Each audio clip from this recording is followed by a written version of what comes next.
sa baryo ng San Bartolome, ay may lumang bahay na iniiwasan ng lahat. Matagal nang iniwan iyon ng mga may-ari matapos pumanaw ang isang matandang babae na nakatira roon. Ayon sa mga kwento, tuwing gabi ng malakas na ulan, may nakikita raw na kakaibang liwanag mula sa ikalawang palapag kahit walang kuryente ang bahay. Isang gabi, nagkayaya si Mariel kasama ang 4 niyang kaibigan, sina Liza, Ron, Carlo, at Jessa na pasukin ang bahay. Trip lang daw, pampatibay ng loob bago ang kanilang graduation. Bitbit nila ang flashlight at cellphone, sabay-sabay silang pumasok sa pintuan na halos mabuwag na sa kalumaan. Sa loob, sinalubong sila ng amoy ng bulok na kahoy at alikabok. Umiinit ang sahig sa bawat yapak. Habang umaakyat sila sa ikalawang palapag, mas lalo nilang naramdaman ang lamig ng paligid, para bang may kasabay silang humihinga. Pagpasok nila sa isang silid, tumambad ang isang bagay na agad nilang ikinatigil. Isang malaking salamin na nakapwesto sa gitna ng dingding. Kahit makapal ang alikabok, napakalinaw pa rin ang refleksyon nila. Mapapansin din na kakaiba ang frame nito, may mga ukit na simbolo na tila hindi nila maintindihan. Nang mas matagal nilang titigan, napansin ni Mariel na hindi tugma ang galaw ng kanilang refleksyon. Tumatawa sila, ngunit ang mga anyo nila sa salamin ay walang ekspresyon, nakatitig lang.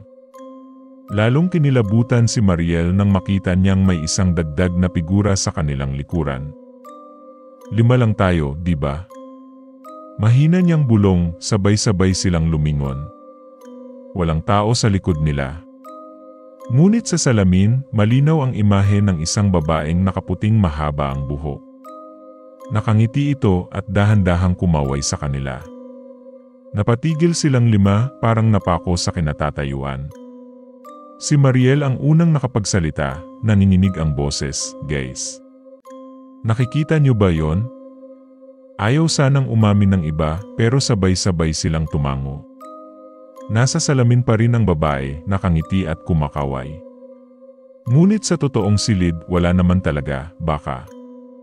Guni-guni lang, biro ni Ron, kahit halatang nanginginig din ang kanyang tuhod.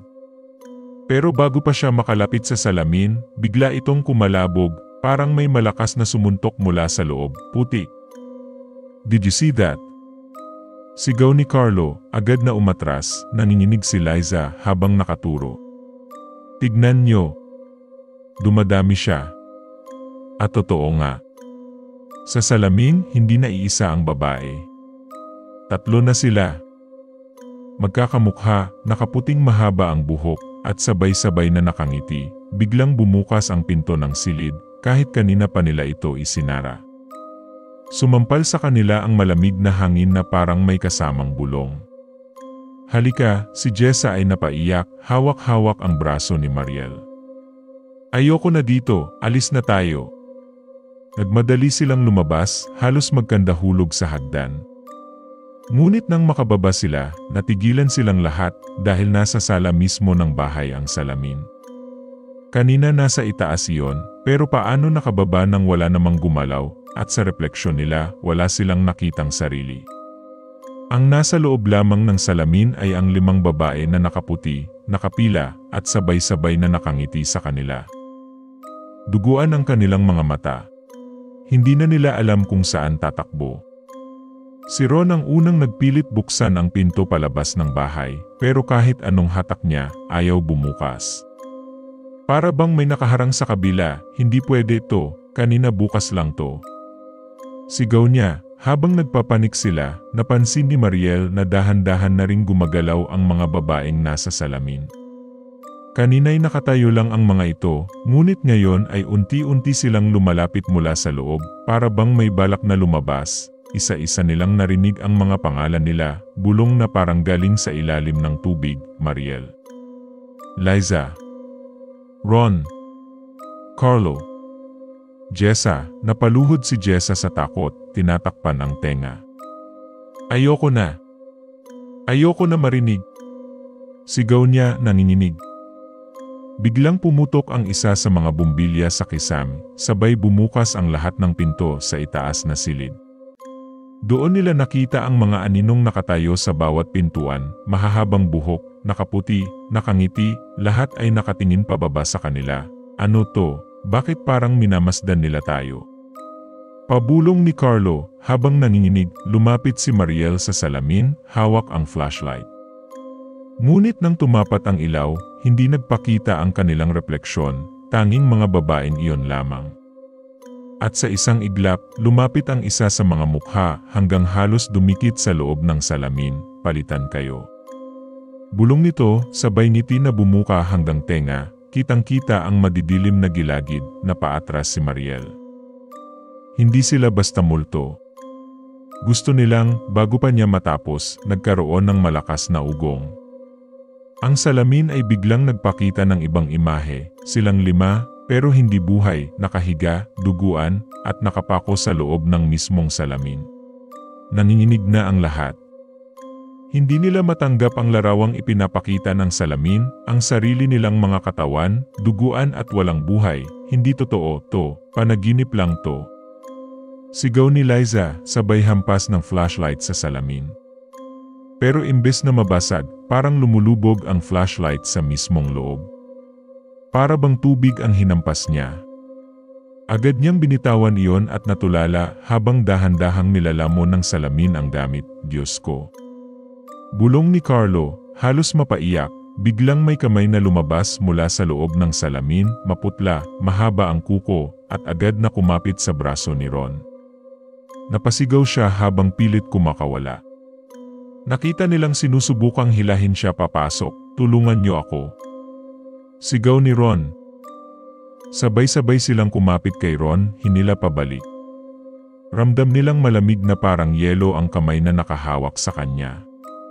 At bago pa siya tuluyang mahila, biglang kumalas ang kamay at bumalik sa loob ng salamin. Halos mawalan ng ulirat si Ron, nanginginig, habang hawak pa rin ang braso niyang nagkaroon ng maitim na marka ng kamay. Ayoko na. Gusto ko nang lumabas. Ngunit muling kumulog ng malakas, sabay yumanig ang buong bahay. Isa-isa ring nagsara ang mga bintana, parang may pumipigil sa kanilang makatakas. At mula sa ikalawang palapag, narinig nilang sabay-sabay na bumubulong ang mga boses, kasama na kayo. Kasama na kayo, napaatras silang lahat. Ang salamin ay biglang nagpakita ng bagong tanawin, hindi na sila, kundi isang sementeryo. Sa gitna nito, may 5 bagong hukay na naghihintay, at may mga krus na may nakasulat na pangalan nila, nilagyan na nila ng libingan ang pangalan natin. Mahina at nanginginig na sabi ni Mariel. Nanlamig ang buong katawan nila nang makita sa salamin ang imahe ng sementeryo, at ang 5 bagong hukay na may pangalan nila. Hindi makapaniwala si Carlo, kaya't pinilit niyang takpan ng kurtina ang salamin. Ngunit kahit anong takip niya, lumulusot pa rin ang imahe, hindi na tayo makakatakas dito. Bulong ni Jessa, luhaan na, ano ka ba? Huwag kang magsalita ng ganyan, singhan ni Ron, pero halata ring nanginginig siya.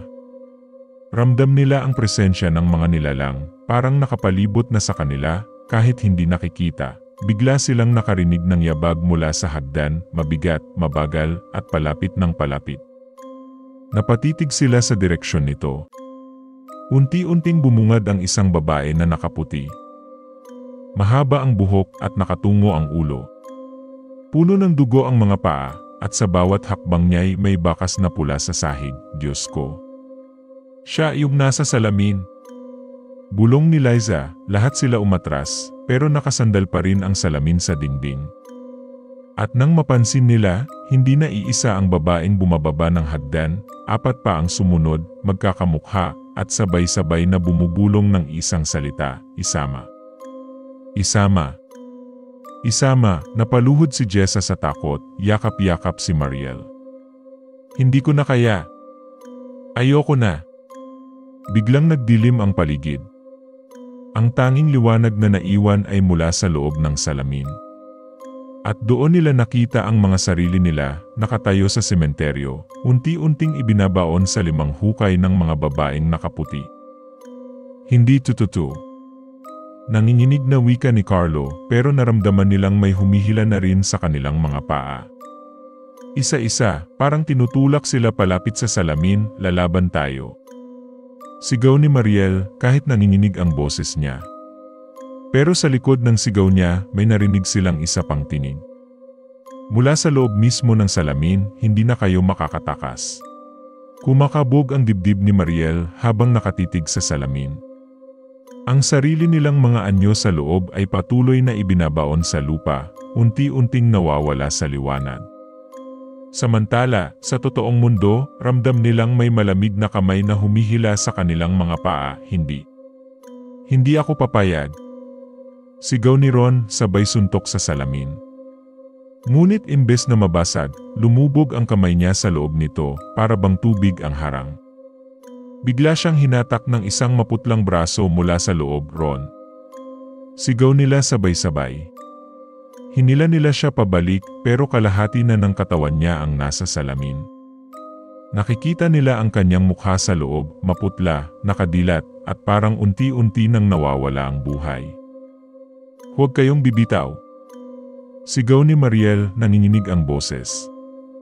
Sa isang malakas na hatak, nailabas nila si Ron, ngunit nawalan ito ng malay. At ang mas nakakatakot, naiwan ang refleksyon ni Ron sa loob, nakangiti ng malisyoso, kumakaway pa, napatakbo si Liza papalayo, pero bumangga siya sa isa sa mga babaeng nakaputi. Ang nilalang ay ngumiti, saka idinikit ang bibig sa kanyang tainga. Kasama ka na. Napahiyaw si Liza at bumagsak. Nang buhatin nila siya, nangingisay ito, at sa kanyang leeg ay may bakas ng kamay na tila sinunog. Hindi na tayo ligtas, halos mangyak-iyak na sabi ni Carlo. Isa-isa nila tayong kukunin. Sa salamin, nagbago na ulit ang tanawin. Hindi na sementeryo, kundi isang lumang silid na puno ng kandila at mga simbolo. Sa gitna nito ay may isang trono, at nakaupo roon ang babaeng nakaputi, nakatingin direkta sa kanila, sabay sabing, pumalit kayo. Para makalabas ako. Nanlamig silang lahat nang marinig ang tinig mula sa loob ng salamin. Ang babaeng nakaputi, nakaupo sa trono, ay nakangiti habang kumikislap ang mga kandila sa paligid niya, pumalit kayo. Para makalabas ako. Anong ibig mong sabihin? Nanginginig na tanong ni Mariel, tumawa ang babae, malamig at mahaba. Isa sa inyo ang kailangang manatili dito. Kapalit. Makakalaya kayong lahat. Nagkatinginan silang lima. Si Carlo ang unang umiling. Hindi. Hindi tayo mag-iwan ng isa sa atin. Mas mabuti pang sabay-sabay na tayong mamatay kaysa magtulakan. Ngunit biglang nagsalita si Ron, nanlilisik ang mga mata. At kung siya ang nagsasabi ng totoo, gusto mo bang lahat tayo ang mawala? Baka may isa sa atin na kailangan talagang magsakripisyo. Walang magsasakripisyo.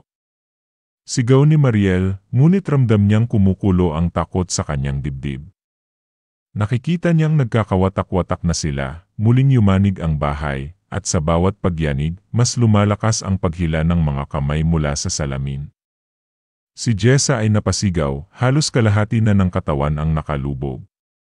Agad siyang hinila ni Mariel at Liza, ngunit biglang sumara ang pinto sa kanilang likuran, hindi na tayo makakatagal dito. Sigaw ni Liza, umiiyak, muling nagsalita ang babae mula sa salamin. Isa lang. Isa lang ang kailangan. Sino ang ibibigay nyo? Napatingin silang lahat kay Ron. May kakaibang ngiti na ngayon sa labi nito, parang may bumabalot na kadiliman sa kanyang katawan. Kung ganoon, mahinang sabi niya, baka ako na lang ang pumalit. Ngunit bago pa sila makasagot, biglang kumapit ang babae sa loob ng salamin at tumuro, hindi kay Ron, kundi kay Mariel, ikaw ang napili.